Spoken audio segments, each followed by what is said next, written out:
আসসালামু আলাইকুম, welcome back to my channel English for everyone. আজকে আমি স্পোকেন একটি বিশেষ রুল নিয়ে হাজির।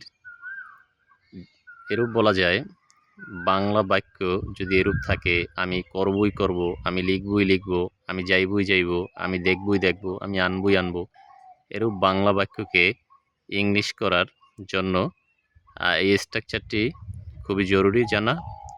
যারা স্পোকেন ইংলিশে অনেক দুর্দান্ত অর্থাৎ তুখর হতে চান তাদের জন্য। তো স্ট্রাকচারটি হচ্ছে নিম্নরূপ। আমরা এভাবে বলতে পারি, verb plus subject plus must. আমি লিখবই লিখব, রাইট আই মাস্ট। আমি পড়বই পড়ব, রিড আই মাস্ট। আমি খাইবই খাইব, ইট আই মাস্ট। আমি বিশ্বাস করবই করব, বিলিভ আই মাস্ট। আমি করবই করব, ডু আই মাস্ট। আমি খেলবই খেলব, প্লে আই মাস্ট। এরকমের অসংখ্য বাংলা বাক্যকে আমরা এই স্ট্রাকচারটি ব্যবহার করে করতে পারি। আমি ব্যয় করবই করব, স্পেন্ড আই মাস্ট। আমি দেখবই দেখব, ওয়াচ আই মাস্ট। অর্থাৎ এভাবে আমরা যদি ভার্বগুলো বসাই আমাদের প্রয়োজনীয়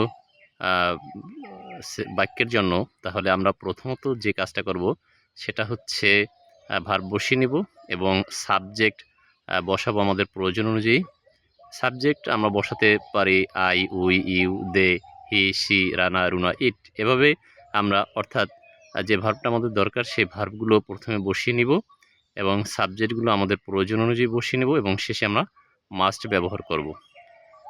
আসলে ব্যাপারটা হচ্ছে, ইংলিশ শিখতে হলে আমাদের যে জিনিসটা জানা খুবই জরুরি সেটা হচ্ছে আমাদের ভার্ব চিনতে হবে, আমাদের সাবজেক্ট চিনতে হবে, আমাদের স্ট্রাকচারগুলো ফলো করতে হবে, বিশেষ করে আমাদের ইংলিশ মুভি দেখতে হবে। এভাবে ইচ্ছাশক্তি থাকলে এবং যদি আগ্রহ থাকে তবে সব কিছুই সম্ভব। কোনো কিছুই অসম্ভব না যদি আপনি চেষ্টা করেন আপনার মন প্রাণ দিয়ে যদি ভালোবাসেন আপনি ইংলিশ, তবে আপনি ইংলিশে অবশ্যই আপনি তুখর হয়ে উঠবেন এবং ইংলিশে আপনি সাবলীলভাবে কথা বলবেন, আপনি সাবলীলভাবে লিখতে পারবেন, যেটা আপনার ব্যক্তি জীবনে, কেরিয়ার জীবনে, এক কথায় সব ক্ষেত্রেই গুরুত্বপূর্ণ ভূমিকা পালন করবে। অবিরামভাবে চালিয়ে যেতে হবে ইংলিশ শেখার মিশন, তবেই আমরা ইংলিশ শিখতে পারবো। এই জন্য আজকে আমি এই ভিডিওটা নিয়ে উপস্থিত। তো এভরিবডি সবাই ভালো থাকবেন ইনশাল্লাহ। যদি আমার ভিডিও ভালো লাগে তবে আমার চ্যানেলটি সাবস্ক্রাইব করবেন, কমেন্ট, লাইক, শেয়ার করবেন। ইনশাল্লাহ I will try to reply ইনশাল্লাহ ইজিলি। সো আজ এ পর্যন্তই, সবাই ভালো থাকবেন। আল্লাহ হাফেজ।